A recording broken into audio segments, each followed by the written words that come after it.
Magandang gabi mga kapatid. Tayo po ay excited muli na magpatuloy po sa ating paglalakbay dito po sa aklat po ng Genesis, the Book of Origins.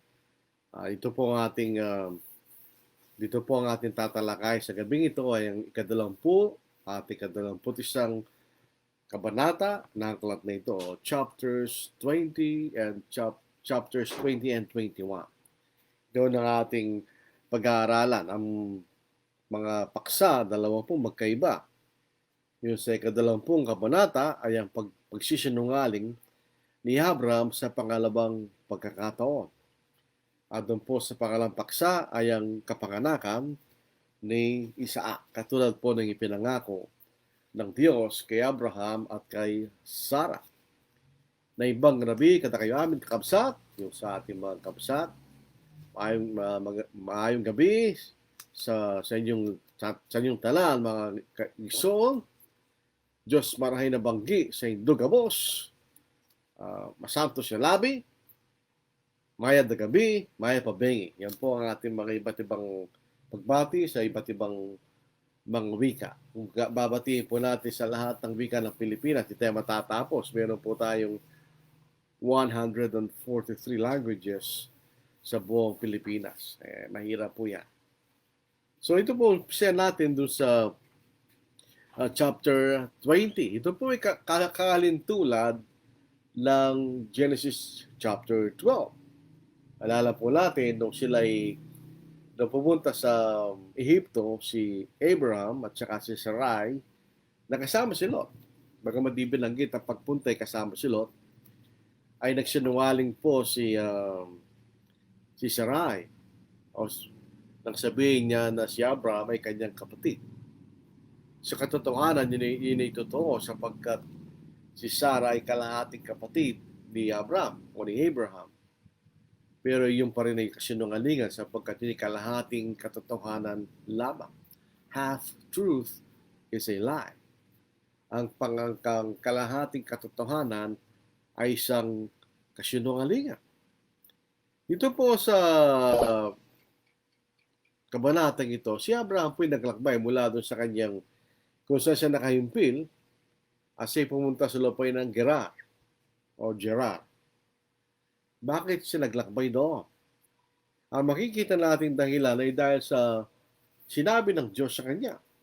Sa Genesis chapter 13 verse 17, ba't nagpapaikot-ikot si Abraham o ni Abraham sa lugar na yun? Sapagkat yun ang sinabi ng Diyos sa kanya. Doon po sa Genesis chapter 13 verse 17. Tumindig ka, lakarin mo ang lupain, ang kanyang haba at luwang sapagkat ibibigay ko ito sa iyo. So sapagkat itong ibibigay ko sa iyo kanya, kilalanin mo yung lupain. So siya naglalakbay sa bawat bahagi ng lupain ng Kanaan. At siya nagpunta po sa Gerar. Sa kasalukuyang panahon, ang Gerar ay ang Gaza Strip. Ito po ang lugar ng mga Pilisteo sa panahon na yan, the Philistines. Maaaring si Abimelech ay hari ng mga taong tinatawag ng Philistines. Sa verse 1, at mula roon sa kanyang huling tirahan, ay naglakbay si Abraham sa lupain ng timog o sa south at nanirahan sa pagitan ng Kadesh at Shur, samantalang naninirahan bilang isang dayuhan sa Gerar. Ito pong Gerar ay lungsod sa lugar ng mga Filisteo. Ating makita nating bibigyan tiin na si Abraham ay dayuhan sa lugar na yon. So kung siya po ay stranger o dayuhan, nangangahulugan na si Abraham ay walang pag-aari sa lupain ng Kanaan. Siya po ay stranger lang. Kumbaga, siya ay turista. Kung turista ka, wala kang pag-aari kung turista ka lang. Sa ikalawang talata, sinabi ni Abraham tungkol kay Sarah na kanyang asawa, siya aking kapatid. At si Abimelech na hari sa Gerar ay nagpasugo at kinuha si Sarah. Pasinin po natin sa Genesis chapter 12 ang dahilan ni Abraham pampapangalan noon, para utusan si Sarai na sabihin niya na sila'y magkapatid, ay dahil si Sarah ay maganda. Ang common denominator ng kan na ito, kahit later on, ang asawa ni Isaac ay si Rebecca ay maganda rin. O si Sarai ay maganda. So, baka patay si Abraham o si Abram, kaya sabi niya, sabihin mo, magkapatid tayo para hindi ako patayin alang-alang sa iyo. So, ito ang ginawa nila for the second time. Nung i-review po natin, balik na lang tayo sa Genesis chapter 12, verse 12. At kapag nakita nga ng mga Egyptyo, ay kailang sasabihin, ito'y kanyang asawa. At ako'y kanilang papatay, subalit ahayaan kanilang mabuhay. Sabihin mo, ikaw ay kapatid, upang ako'y mapabuti dahil sa iyo, at upang ang buhay ko'y makaligtas dahil sa iyo. So itong pangalang pagkakataon. Dito po sa pagkakataon na ito, si Abraham ang nagsalita. Sabi niya, siya'y aking kapatid. Ganyan. At ang sinabi niya, sila'y magkapatid. Totoo po yun. Pero ito yung pangalang pagkakataon na sila'y nagsinungaling. Na sila'y magkapatid at hindi gustong sabihin na sila'y mag-asawa. Kaya ginawa ni Abimelech. Maganda si Sarah eh. Pero ang problema, hindi mo maitatago ang relasyon nyo. Dahil dito po sa 3 talata, subalit pumuntang Diyos kay Abimelech sa panaginip sa gabi at sinabi sa kanya, ikaw'y malapit ng mamatay dahil sa ang babaeng kinuha mo ay asawa ng isang lalaki. So sa pamagitan ng isang panaginip ay kinausap ng Diyos si Abimelech na malapit na mamatay kanya sapagkat ang kinuwang babae ay asawa ng isang lalaki. So ang penalty pag ginawa yun ay papatayin ng Diyos. Siyempre matatakot si Abimelech dahil papatayin siya ng Diyos. So parang ito po ang universal law ng pag-aasawa sa Old Testament. May misa pa observation. Hindi mo pwedeng kunin ang asawa ng may asawa. Yun ay kasalanan sa harapan ng Diyos. Maraming pagkakataon sa Old Testament na makita natin ng isang lalaki maaaring mag-asawa ng maraming babae for as long na yung mga babaeng ay dalaga. Pero pag ito isang kasalanan, pag kinuha mo ang asawa ng may asawa, later on, si David, na nabighani siya kay Bathsheba, habang nakita siya niya liligo, at kinuha niya si Bathsheba, at sumiping, at siya asawa ni Uriah. Yun po'y kasalanan sa harapan ng Diyos. So, ang sinabi ng Diyos kay Abimelech, malapit ka nang mamatay kanya. Sapagkat ang babahing kinuha mo ay asawa ng isang lalaki. Ang maswerte kay Abimelech ay hindi pa niya nasipingan si Sarah. Ito nga po sa 4 na talata. Ngunit si Abimelech ay hindi pa nakasiping sa kanya. At sinabi niya, Panginoon, papatayin mo ba pati ang isang bayang walang sala? Sabihin na wala pa akong kasalanan kaya hindi pa kami nagsiping. Yun ang sabi ni Abimelech. So kahit na kinuha ko siya, wala pa naman nangyari kanya. Kaya sa 5, hindi ba rin siya rin nagsabi sa akin, siya aking kapatid? At si Sarah man nagsabi siya aking kapatid. Siguro na kinuha ni Abimelech si Sarah, tinanong niya, ano ba yung tao yun? Ay kapatid ko kanya. Yung walang nagsabi, si Abraham, si aking kapatid kanya. So kaya kinuha lang niya si Sarah dahil sa sinabi nila. Sinabi ni Abraham sa una at si Sarah. So kung totoo sila magkapatid, di malaya niyang kulin si Sarah. Kaya sabi nga niya, sa katapatan ng kanyang puso. Hindi naman niya alam na yung babae yun ay asawa ni Abraham. Ito yung makikita natin. Kahit ano pa kung sabihin mo, hindi mo maaalis ng babae asawa ng may asawa. Yun ang totoo. Asawa siya ng may asawa. So dito po sa 5, sinabi sa kanya ng Diyos sa panaginip. Tandaan niya, panaginip lang ito. Pinamalalaman natin sa Abimelech ay naniwala. Sinabi sa kanya ng Diyos sa panaginip, "O, nalalaman ko na sa katapatan ng iyong puso ay ginawa mo ito. At tinadlangan din naman kita magkasa laban sa akin. Kaya hindi ko pinahintulot na galawin mo siya." Ngayon, ano dapat niyang gawin? Sapagkat siya asawa ng may asawa. Ngayon nga isoli mo ang asawa ng lalaking ito, sapagkat siya isang propeta, at ikaw ay papanalangin niya at mabubuhay ka. Ngunit kapag hindi mo siya isinauli, tandaan mong tiyak na mamamatay ka, ikaw at lahat ng sayo. You and all you have. Mamamatay siya. So dito sinabi ng Diyos, hindi niya pinahintulot na siya magkasala. Kaya inadlangan niya na sila ay magsiping kanya. So, itong tao hindi walang pagkakasala, so hindi pinabayaan ng Diyos na siya ay mapunta sa pagkakasala. Bilang tanda ng pagsisisi, kailangang isauli ni Abimelech kay Abraham si Sarah.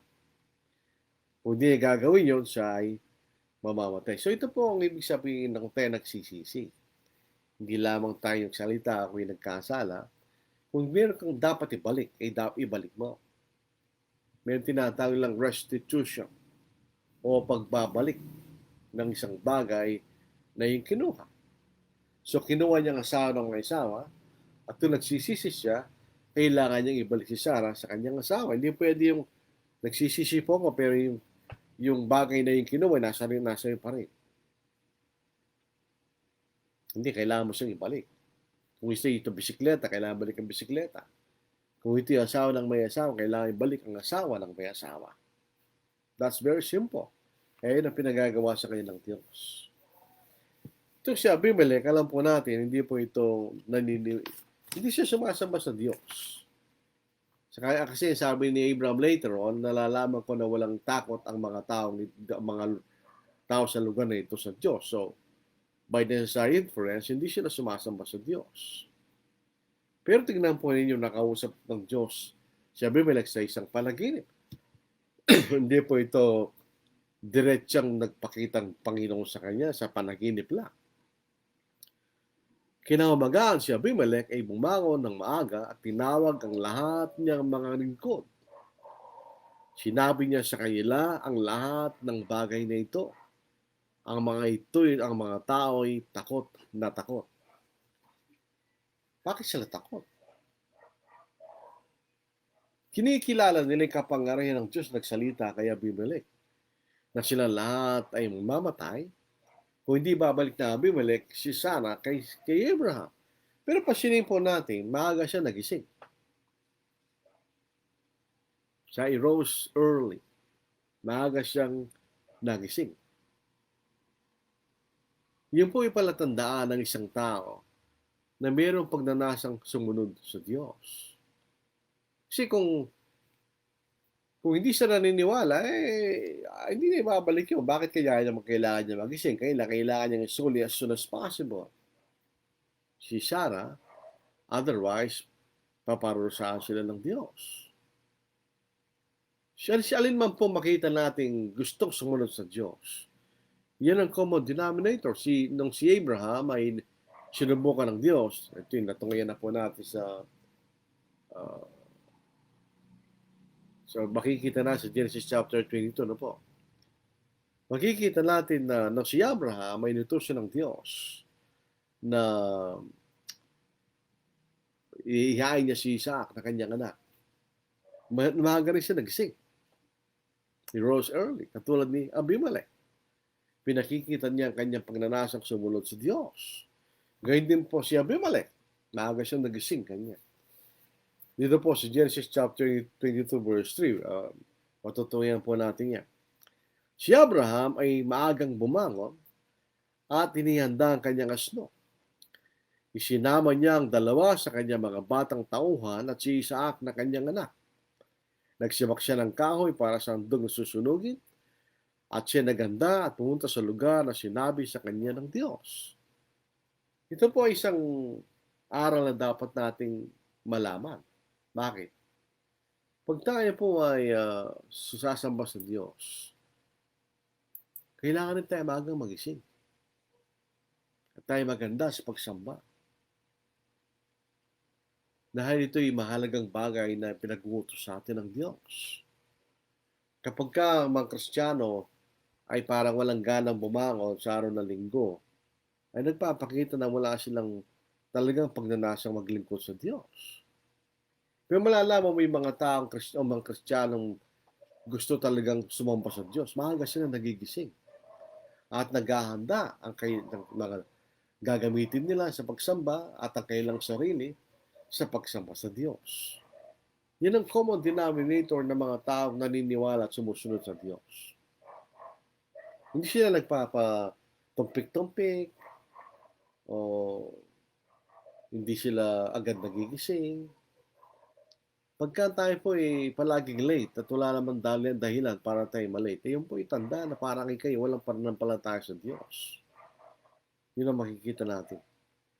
Parang isang nagtatrabaho na hindi maaga nagigising. Wala siyang kasiyahan sa kanyang trabaho. Wala siyang job satisfaction. Kaya wala siyang ganang pumasok sa trabaho. So yun po makikita natin dito. Sabi mo, maaga nagising. At si Abraham din, nung siya utusan ng Diyos, niyahay si Isaac, maaga rin siya nagising. Those are parallel. Nagpapakita sa atin that showed that their desire to obey God. Sumunod sa kalooban ng Diyos. Kaya siyempre ito si Abimelech, dahil natatakot talaga sila sa Diyos, they feared greatly. In other words, they recognized the power of God. Alam po, when may tao rin ganon, nabaliktad naman ang kanyang naging reaksyon. Later on pa ito na po. Ito po yung Pharaoh sa panahon ni Moses. Ang purpose ng plagues ay para lumambot ang puso niya at palayain niyang bansang Israel mula sa pagkalipin sa Egypto. Si Abimelech, walang plague yun, for immediately, kinabukasan, sumunod sa Diyos. Hindi tumigas ang puso niya. Pero Pharaoh ng Egypt, sa panahon ni Moses, tumigas ang puso niya. So baligtad. May mga tao na susunod sa Diyos, may mga taong hindi susunod sa Diyos. At tumitigas ang puso nila. Sa pangangalan po ng Ebanghelyo, ganun din. May mga tao malambot ang puso at sumusunod kaagad sa Ebanghelyo. May mga tao naman lumalaban sa Ebanghelyo. Nagbibigay ng kailang katwiran na hindi katwiran para may pakita lamang na hindi totoo yung tinuturo natin na Ebanghelyo. Tumitigas ang puso nila. Yung mga tao yun na hindi naging mga Kristiyano, di magiging Kristiyano kahit kailan dahil matigas ang puso nila sa katotohanan. Matigas ang puso nila sa Diyos. So, verse 9. Tinawag ni Abimelech si Abraham at sa kanya sinabi, anong ginawa mo sa amin? At paano ako nagkasala laban sa iyo? Upang dalhan mo ako at ang aking kaharian ng isang malaking kasalanan? Ginawa mo sa akin ang mga gawang hindi narapat gawin. At sinabi ni Abimelech kay Abraham, ano ba ang iniisip mo at ginawa mo ang bagay na ito? Nagtataka lang si Abimelech. Hindi naman siya pinupersa ni Abimelech. Hindi naman inagaw sa kanya si Sarah. So nakarating sa mapayapa si Jira, walang ginawa sa kanya. So walang ginawang masama sa kanya si Abimelech. So ang tanong lang ni Abimelech, bakit mo ginawa ang isang bagay na hindi nararapat gawin? At dinala mo kami ng malaking kasalanan kanya.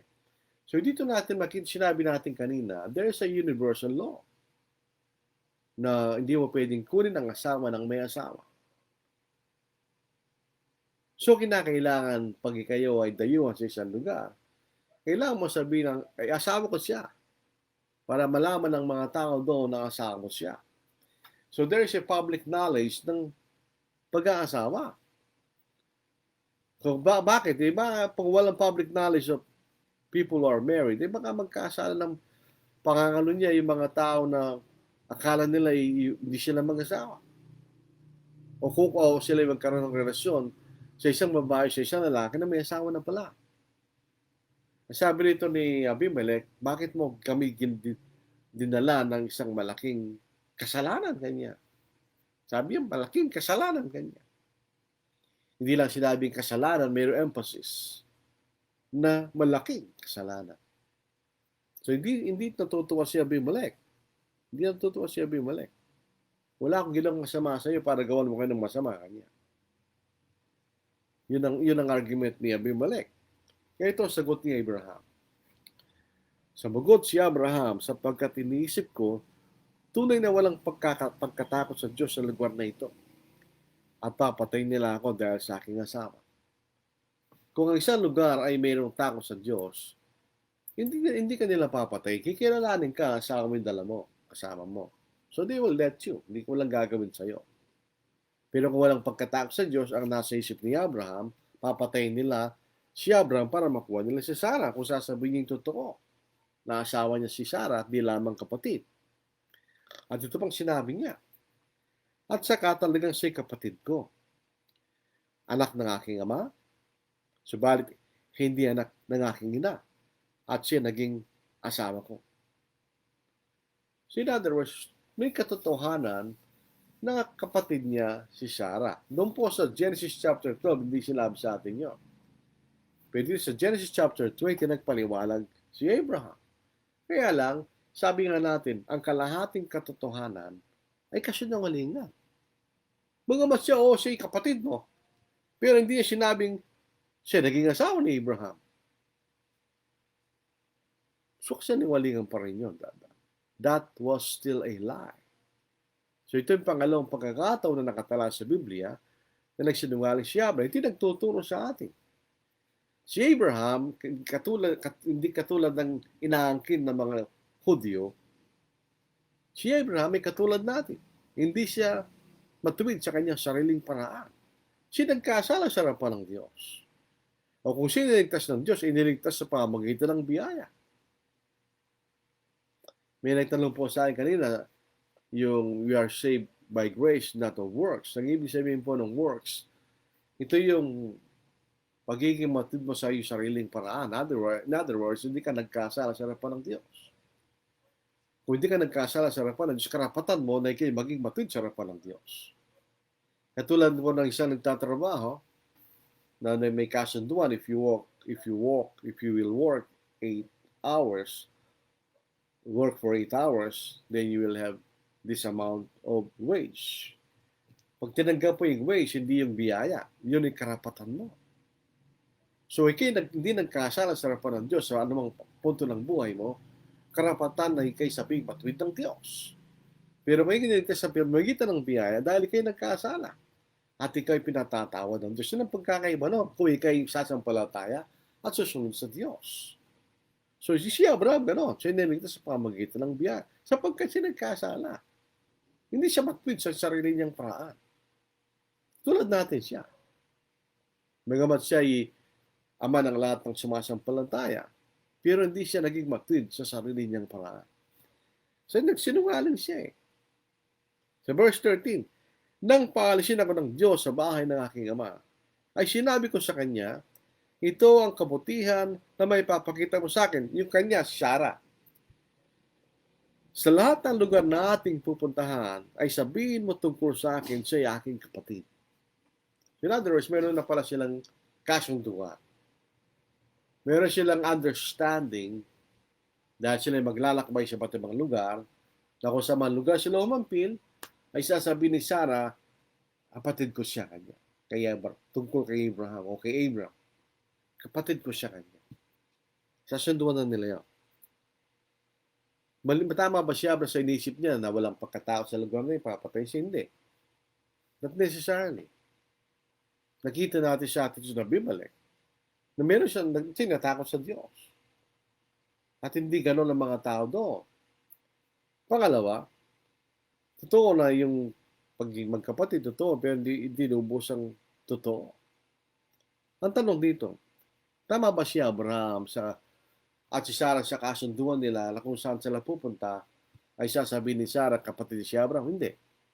Sapagkat siya nagsinungaling. Nagkasala ba sila? Oo.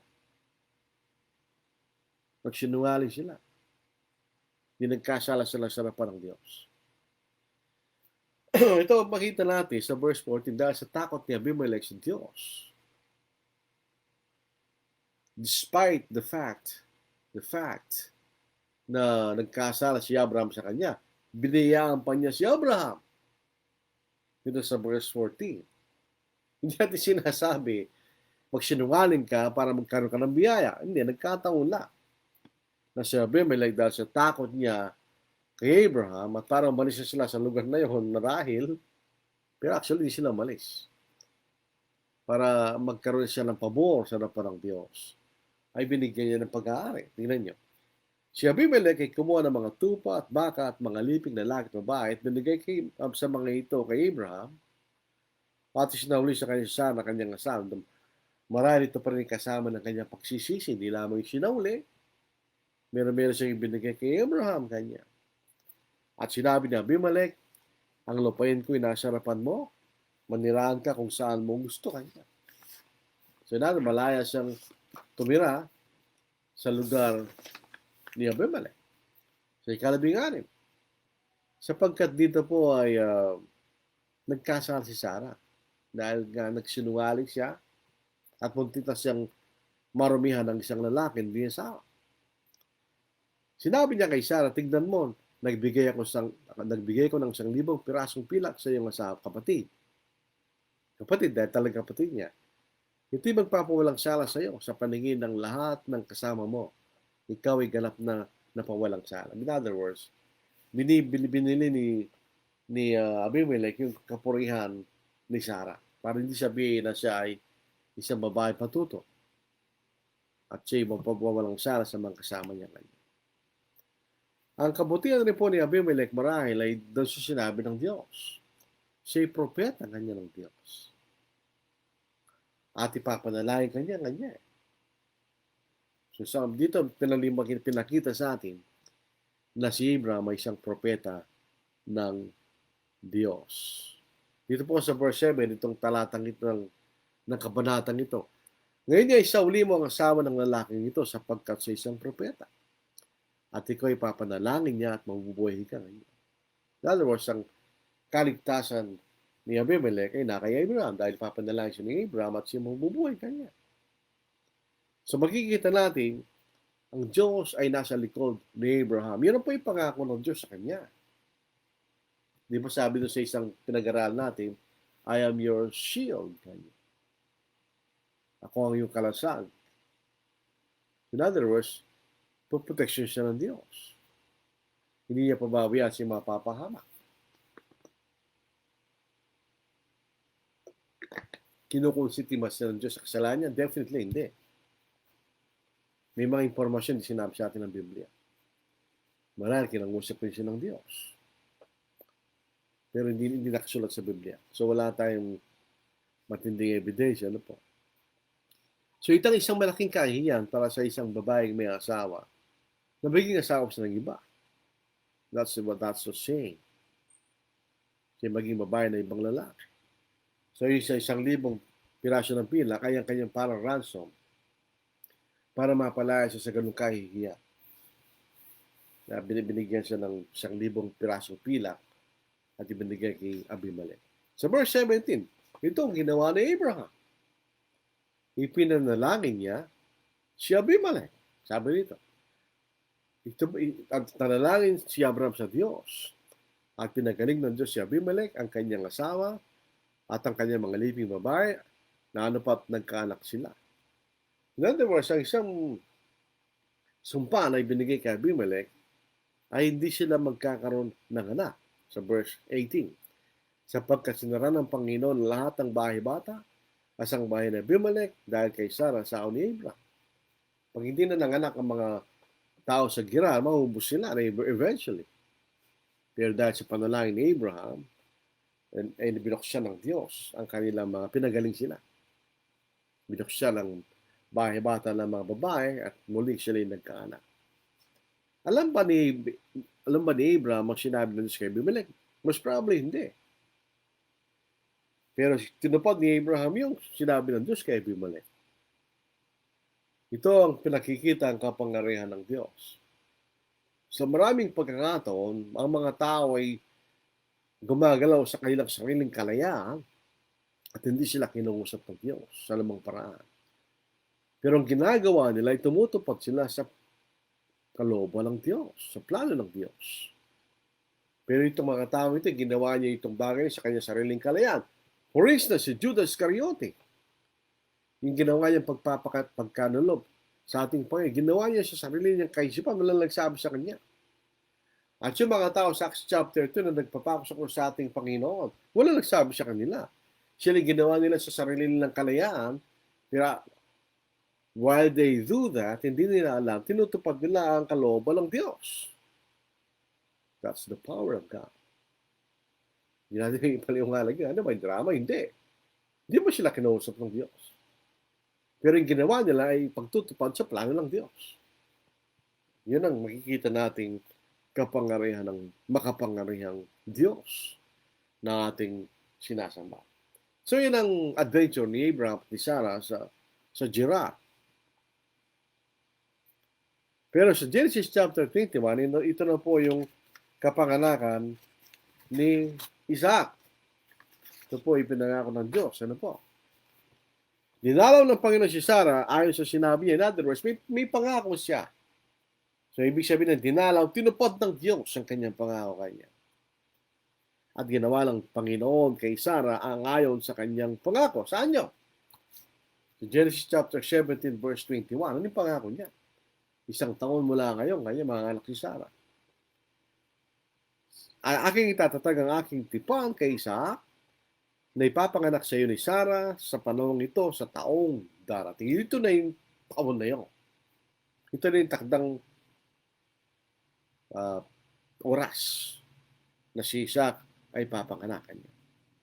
So, magpapakita sa atin sa maraming, at least sa dalang bahagi po sa Romans at saka sa Titus, sinabi niya na ang Diyos na hindi maaaring magsinungaling. God is not a liar. Kapag sinabi ng Diyos, ito'y kanyang gagawin. So, ginawa niya ang pangako ng Diyos kay Abraham. Meron pong interesting dito na po. Ang ginamit na salita rito ay Lord capital. L-O-R-D, all uppercase or capital. Yun po sa New King James. And the Lord visited Sarah as he had said, and the Lord did for Sarah as he had spoken. Ganyan. Doon sa American Standard Version, dito po sa King James Version, ang Adonai, ito'y sinasalin ng L-O-R-D. Capital L, O-R-D, lowercase. Pero pag yung YHWH, ang ginagawa ng King James at New King James, nilalagay nila yung 4 na titik, puro capital. So, L-O-R-D capital. Ang ginamit na salita rito, L-O-R-D capital, na pinatutunayan ng American Standard Version. And Jehovah visited Sarah as she had said, and Jehovah did unto Sarah as he had spoken. Ito po interesting pag-aralan niyo. In most cases, pag ang Diyos ay nangangako o nakikipagkatipas sa Diyos, ang ginagamit niyang pangalan ay L-O-R-D capital, Jehovah, Yahweh. Anong ibig sabihin no? Kapag siyang tao po ay nangako at siya biglang namatay, hindi niya matutupad yung pangako niya sapagkat siya namatay. Ang ibig sabihin ng L-O-R-D capital o YHWH, one who exists eternally or one who has always existed o isa na palaging umiiral. So kung nangako ito, palagi siyang nandoon. So magagawa niya pinangako niya. Hindi katulad sa tao, hindi natin masasabi yun. Bakit? Kung namatay ka, paano matutuparin yung pinangako mo sa isang tao? Hindi na. Pero ang Panginoong Diyos, hindi siya gano'n. He has always existed and He will always exist. Palagi lang siyang iira. Wala siyang kamatay, wala siyang katapusan. So very interesting na pag-aaral nyo. Ang ginamit na salita rito, ang pangalan ng Diyos, ay Panginoon, L-O-R-D capital kanya. So, ginawa niya ang pinangako niya kay Diyos, ng Diyos. Tinawag ni Abraham na Isaac ang anak na pinanganak sa kanya ni Sarah, at tinuli ni Abraham ang anak ng Isaac pagkaraan ng 8 araw, gaya ng inutos ng Diyos sa kanya. Saan ba nanggaling yung pangalang Isaac? Ito ba yung nanggaling kay Abraham? Ito ba yung nanggaling kay Sarah? Hindi. Saan nanggaling? Nanggaling sa Diyos. Sa Genesis chapter 17 verse 9, sinabi ng Diyos, hindi ang iyong asawang si Sarah sapagkat ang suggestion ni Abraham ay si Ishmael na lang ang aking tagapagmana. Ang sabi niya, hindi, kanya. Sabi, explanation point. Hindi, kanya. Ang iyong asawang si Sarah ay tiyak na magkakaanak sa iyo at tatawagin mo siya sa pangalang Isaac. Itatatag ko ang aking tipan sa kanya bilang isang walang hanggang tipan at sa kanyang lahi pagkamatay niya. Tinapad ni Abraham yung utos na yon. Tinawag niyang Isaac ang kanyang anak. Mayroon pa isang utos. Sa Genesis chapter 10, 17 verse 10, ito aking tipan na ingingatan. Ang tipan natin at ang iyong bini pagkamatay mo. Ang mga lalaki sa inyo ay tutuloy. So tinuli ni Abraham si Isaac na 8 taon. Tuloy po natin. Yung tutuloy ng balat ng iyong masyalang bahagi, at ito magiging tanda na aking tipan. Ay, yung tipan na yun.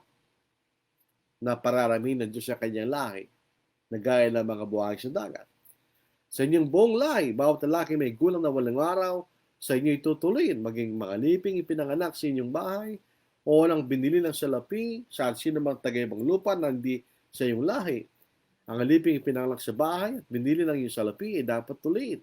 At ang aking tipan ay makikita sa iyong laman bilang isang tipang wala nga. So, habang nakikita ni Abraham yung kanyang masyalang bahagi, naalala yung tipan ng Diyos sa kanya na pararamihin niyang kanyang binhi kanya.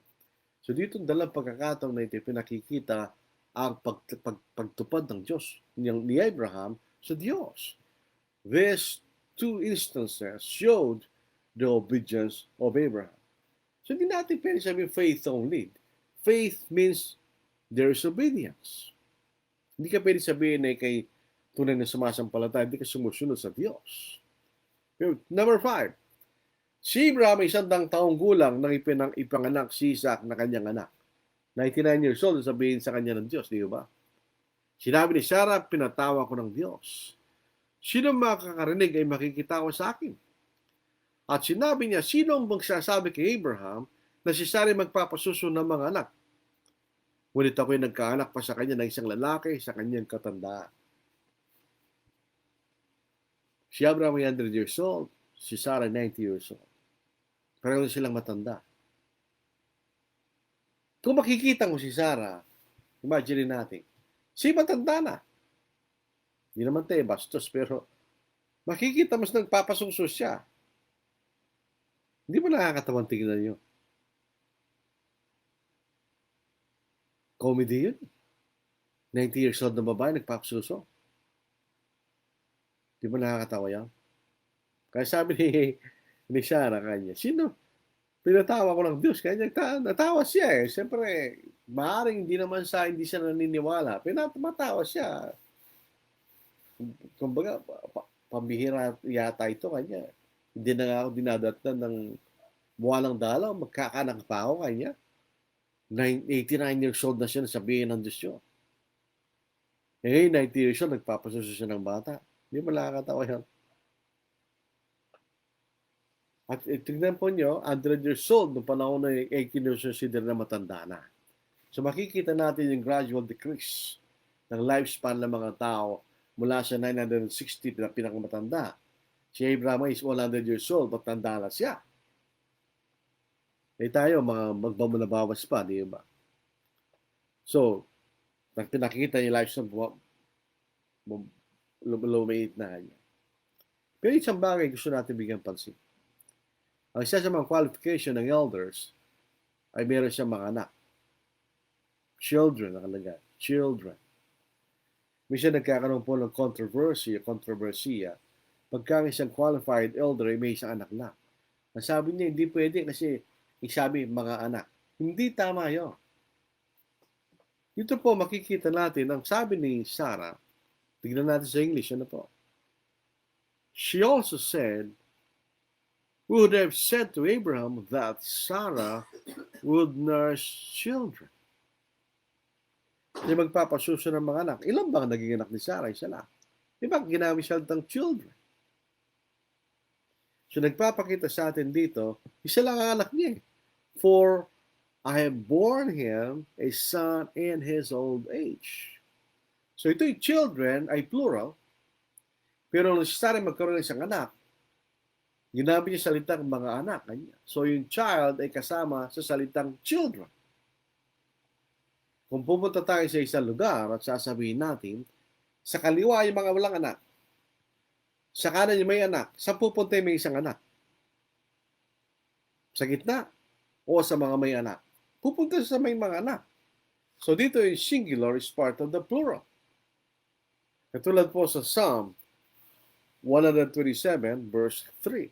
Behold, children are a heritage from the Lord. The fruit of the womb is a reward. Paano kung isa lang anak mo? Hindi na siya heritage from the Lord? Hindi. Isa ang anak mo, dalawang anak mo, tatlong anak mo, they are a heritage from the Lord. So yung children, yung salitang child ay kasama sa salitang children. Tingnan niyo, wala pa kayong mga anak. Pwede magtanong, wala pa kayong anak. Pwede yun eh. Pwede rin tanong, wala pa kayong mga anak. Wala na nga silang anak. Mga anak pa sinabi mo. Pero legitimate na question nyo. So yun po makikita natin.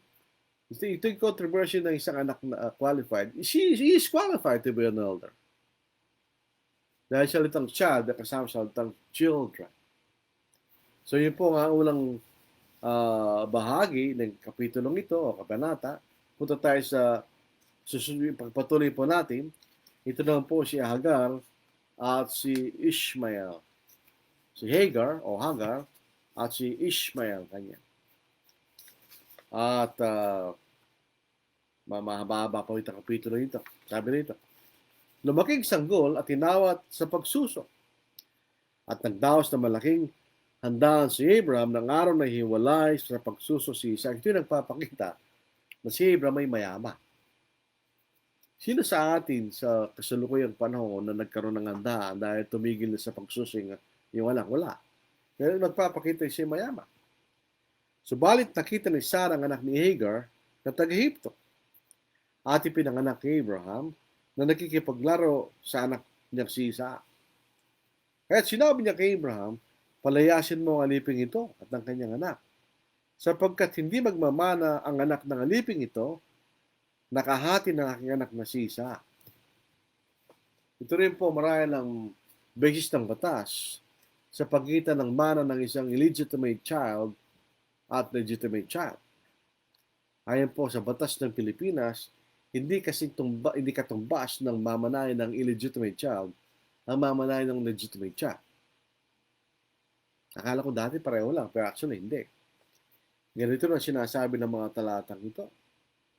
Itong basihan po ni Hagar, ni Ishmael, at saka ni Isaac, at saka si Hagar, at si Sarah, ay ang basihan ng allegory na ginamit ni Pablo sa Galatians chapter 4 para ipakita ng kausa ni Moses ay lumipas na at wala na tayo sa ilalim ng kausa na yun.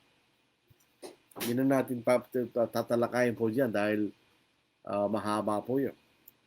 So, yung anak ng alipin ay hindi magmamana na kasama ng anak ng pangako. Ito po ang sabi ng Diyos kay Abraham. Alam niyo yun, di ba?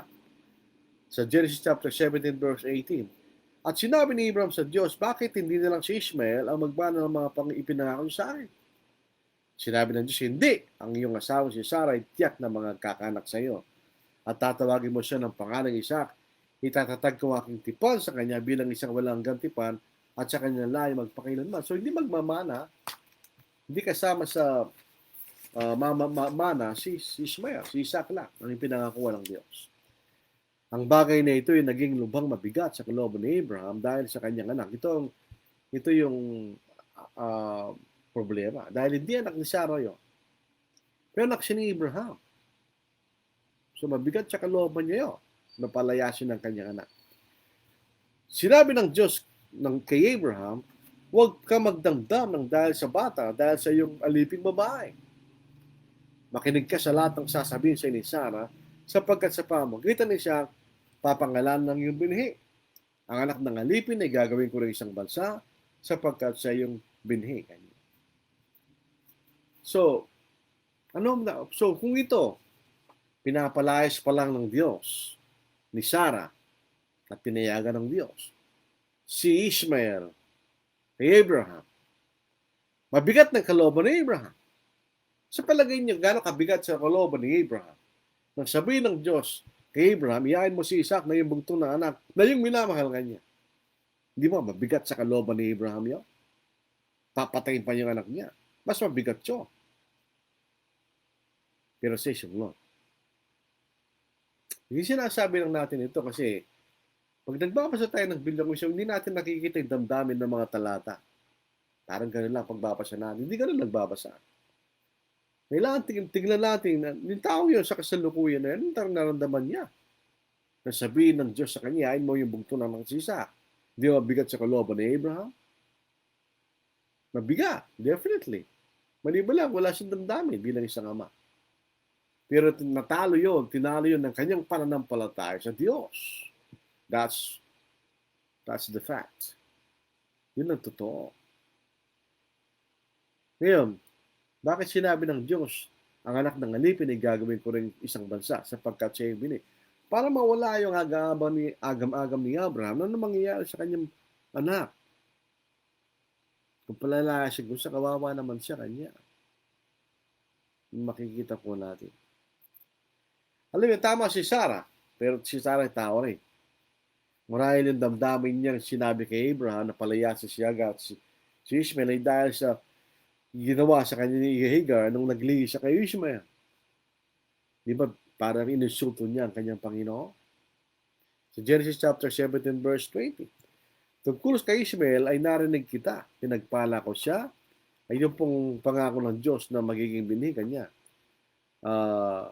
Sa verse 12, makikita natin na si Sarah nagalit nung pinagtatawanan siya ni Hagar. Dahil nagkaanak siya, si Sarah hindi. Maaring yun ang resulta no. Pero ang assurance ng Diyos kay Abraham, ay narinig na rin yan dati. Inulit lang ng Diyos sa kanya. Dito sa 17 verse 20. At tungkol kay Ishmael, narinig kita, pinagpala ko siya at siya gagawin ko mabungat, lubos kong pararamihin, 12 prinsipe ang kanyang maging anak, at siya gagawin ko malaking bansa. So huwag ka mag-alala, Abraham, ganyan. Kahit palalayasin ko yung anak, okay pa rin siya. Yung po mga Arabo, the Arabs, came from Ishmael. Yung mga Israel, galing sila, hindi yung Israel ngayon, ha? Yung Israel sa Biblia, galing sila kay Isaac. So, pareho silang malaking bansa. Bakit? Sapagkat biniri ni Abraham si Ishmael. So, pagpapalayan siya ng Diyos. Hindi pinagpala si Ishmael dahil siya mabuti. Sabi nga ng Diyos, magiging mailap. At pagiging kaaway niya kanya mga tao sa paligid niya. Pero siya'y binayaan ng Diyos dahil sa kay Abraham. Sa verse 14 hanggang 21, kinaumagaan maagang bumangon si Abraham at kumuha ng tinapay at lalagyan hindi si Sarah, si Abraham. Kinaumagaan maagang bumangon si Abraham at kumuha ng tinapay at lalagyan ng tubig na yari sa balat at ibinigay kay Hagar. Ipinatong ang mga ito sa kanyang balikat at ang bata at siya'y pinaalis. Siya'y malis at nagpagala-gala sa ilang ng Beersheba. Nang maubos ang tubig sa lagyang balat, kanyang inilabag ang bata sa ilalim ng isa sa mabababang puno para maproteksyon na sa init. At siya'y malis at umupo sa tapat ng bata ng layo ay may isang banat ng pana at sinabi, di malayo lang rin yun. At sinabi niya, ayaw ko makita ang kamatayan ng bata. So ilang taon na ito? Kung si Abraham ipinanganak si Ishmael nung 86 years old at ipinanganak ngayon si Isaac na siya 100 years old, so ito 14 years old. Ang pag-upo niya sa tapat ng bata, siya nagsisigaw at umiyak. Narinig ng Diyos ang tinig ng bata at mula sa langit itinawag ng anghel ng Diyos si Hagar at sinabi siya, napaano ka, Hagar? Huwag kang matakot sapagkat narinig ng Diyos ang tinig ng bata sa kanyang kinilalagyan. Tumindig ka at iyong mga bata, alalayan mo siya ng inyong kamay sapagkat siya gagawin kong isang malaking bansa. Ito'y kauna-una ang pagkakataon para narinig ni Agaryo sapagkat nakakaalam lang niya si Abraham. Binuksan ng Diyos ang kanyang mga mata at siya nakakita ng isang balon ng tubig. Pumunta siya roon, pinuno ng tubig na nalagyan balat at pinano yung bata. At ang Diyos ay kasama ng bata at siya'y lumaki at nanirahan sa ilang at naging sanay sa paggamit ng pana. Tumira sila sa ilang ng paraan at kinuha siya ng kanyang ina ng asawa sa lupay ng Egypt sapagkat si Hagar ay taga-Egypt. So yun ang kasaysayan ni Ishmael. Hindi siya napabayaan ng Diyos. So dito po naman sa uling bahagi, kasunduan ni Abraham at Abimelech. Ito po may significance. Dahil later si Isaac ay pupunta rin siya sa Gerar. Pero yung itong kasunduan na ito, hindi sinunod. Nung umalis doon si Abraham. Nang panahong yon, si Abimelech at si Phicol, na kapitan ng kanyang buhay, nagsalita kay Abraham, sumasayo Diyos sa lahat ng iyong ginagawa kanya. Ngayon ay naisumpa mo rito at sa akin alang-alang sa Diyos. So ngayon parang meron ng paniniwala si Abimelech sa Diyos, ginagamit niya ang pangalan ng Diyos na di ka magsisinungaling sa akin at aking anak at sa aking tagapagmana. Ayon sa kagandang loob na ipinakita ko sa iyo, ay gayon ang gagawin mo sa akin at sa lupig yung titirahan. In other words, sinasabi ni Abimelech, wala akong ginagawang masama sa iyo kanya. At sinabi ni Abraham, sumusumpa ako. Pero sa verse 25, sinumbatan siya ni Abraham, si Abimelech. Nang sumbatan ni Abraham si Abimelech dahil sa isang balon ng tubig na sinamsam sa kanya ng mga tao ni Abimelech. At ay sinabi ni Abimelech, hindi ko alam kung sino nagawa ng bagay na ito. Hindi mo naman sinabi sa akin. At hindi ko naman nabalitaan kundi ngayon. Wala akong alam diyan. Ngayon ko palang nalaman niya kanya.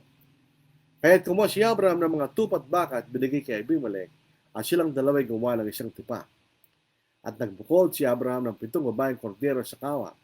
At sinabi ni Abimelech kay Abraham, ano itong 7 babaeng kordero na iyong binukod? Sinabi niya, 7 babaeng kordero ay yung kukunin sa akin upang kayo maging saksi kung nainukay ko ang batong ito. Kaya tinawag niya ang lugar na yon bilang Beersheba sapagkat doon sila kapwa sumumpa. Pagkatapos silang gumawa ng isang tipan sa Beersheba, tumindig si Abimelech at si Phicol na nakapitan ng hanyakbo at bumalik sa lupain ng mga Filisteo. Nagtanim si Abraham ng isang punong kahoy ng tamarisko sa Beersheba at doon itinawag niya ang pangalan ng Panginoon ang wala hanggang Diyos, the eternal God. At si Abraham tumira na maraming araw bilang isang dayuhan sa lupain ng Filisteo. Hindi po maraming araw literally yun. Ibig sabihin, matagal na panahon. Siya tumira sa lupain ng Filisteo sapagkat sila ay nagkaroon ng tipan ni Abimelech na walang yung bawat isa hindi gagawa ng kasamaan laban sa bawat isa. So ito po ang ating pag-aaral po sa gabi ito. Very significant. Tayo po ay kahit sa gitna ng ating matinding pagsisikap na tayo po yung maging matuwid sa harapan ng Diyos, na hindi tayo magkamali, hindi totoo yun. We will fail and we will sin from time to time. Pero ang biyaya ng Diyos na ipinangako sa atin nung tayo sumunod sa Kanya ay tutuparin ng Diyos. Kung ipapayag natin ng ating pagkakasala at tayo magsisisi, patatawarin tayo ng Diyos. So hindi natin pinasabihin na we are holier than the others. Mali yun. Alisin natin yung holier than thou attitude. Dahil ang totoo pareho lang natin hindi Kristiyano, maliban lang sa isang bagay na tayo pinatawa ng Diyos. Sila hindi. Pero sa sariling kakayahan, pareho lang natin sila. Nagkakasala pa rin tayo. Ang pagkakaiba lang, pinatawag tayo ng Diyos, sila hindi. So hindi tayo pwede magmalaki. Kung di lang tayo pinatawag ng Diyos, katulad din natin sila. Ang problema lang, hindi sila sumunod at sumampalataya sa Diyos. Pangalawa, makita rin po natin ang Diyos, tinutupad niya yung pangako niya. Isang taon mula kayo, kanya, mga anak si Sarah ng isang lalaki, tatawagan mo isa, ginawa niya ng Diyos. Ito'y nagpapatingkad sa ating paniniwala na yung pag-asa ng buhay na walang ganay, ibibigay sa atin ng Diyos. Kung tayo po ay magiging tapat sa Diyos. Kaya hindi tayo nagtataka bakit sinabi ni Pablo, sinabi niya sa Romans chapter 15. Bakit pag binabasa natin ng Old Testament, ay magkakaroon tayo ng pag-asa?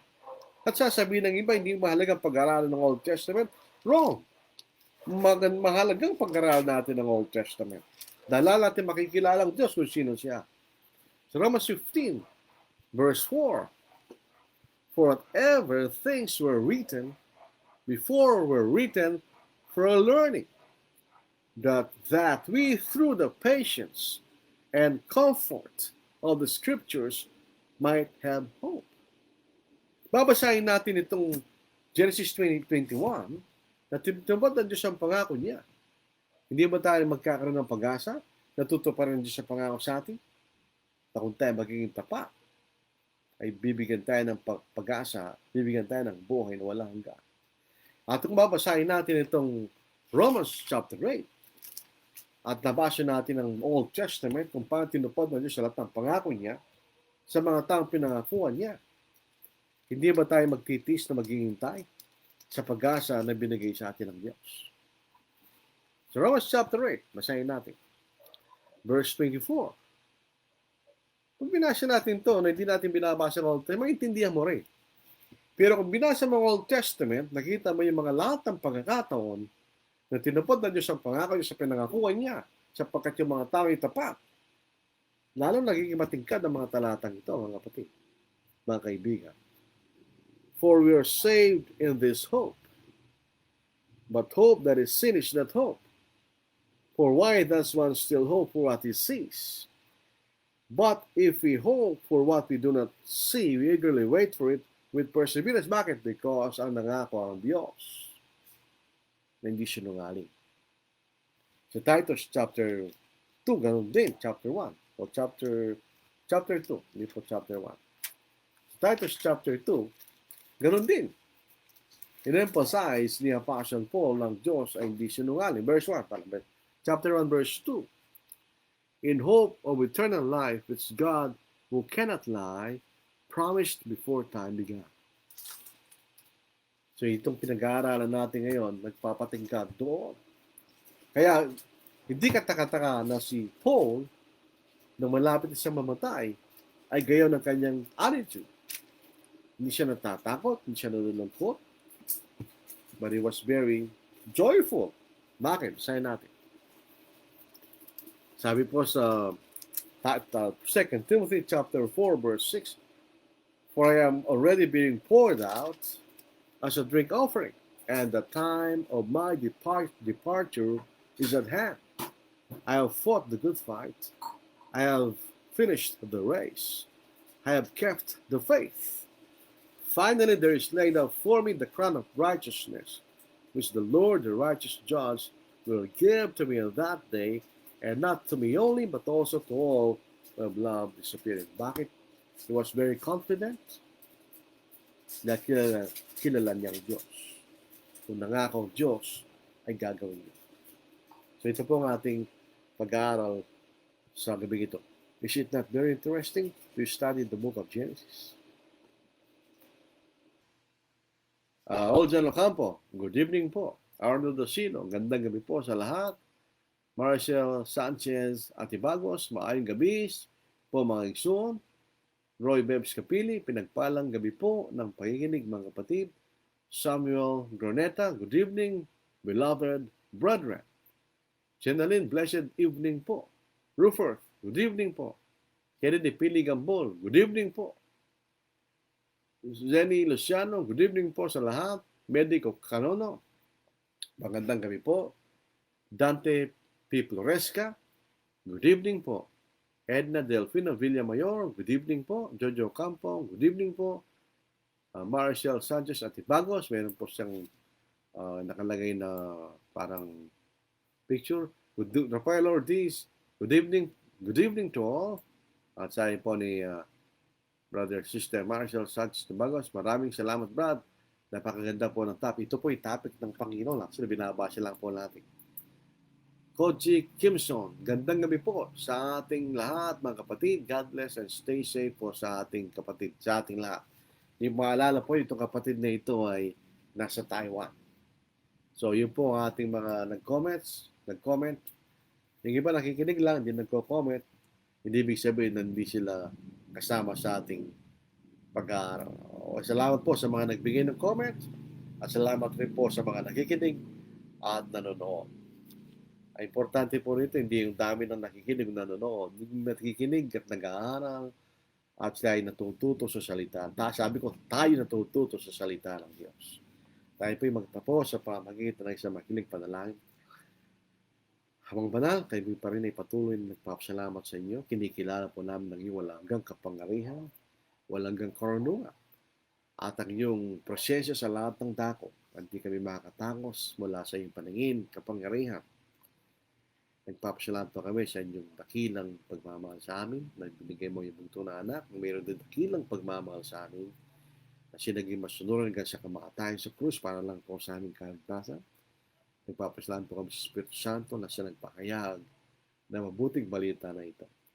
Dinadalain po namin namang mga kapatid na nasa karamdaman. Pinapanahin po namin ang biyanang po ng Sister Senis, ano po? At si Brother Mac po na nasa quarantine facility. At si ibang kapatid na nasa balig ng karamdaman. Si Sister Melinda Senis, ano po? Sister Da. At yung mga kapatid na nasa panganib ng baha sa kasalukuyan dahil simula lang po ay maulan. At yung mga kapatid na nawalan naman sa buhay, kami sila dinadalangin sa inyo. Ama, gawin niyo sa kanilang alam po namin na makabubuti para sa kanila. Ama, sana ipagpatuloy mo ang ibiyaya sa amin ng pagdaragdagan ng buhay sa amin bukas. At kung naman po ang tatna namin, ay tatanggapin po namin. At ang mga bagay na tayo iningi, sa dakilang pangalan sa Kristo. Amen. So ito po ang ating pag-aaral po sa gabing ito.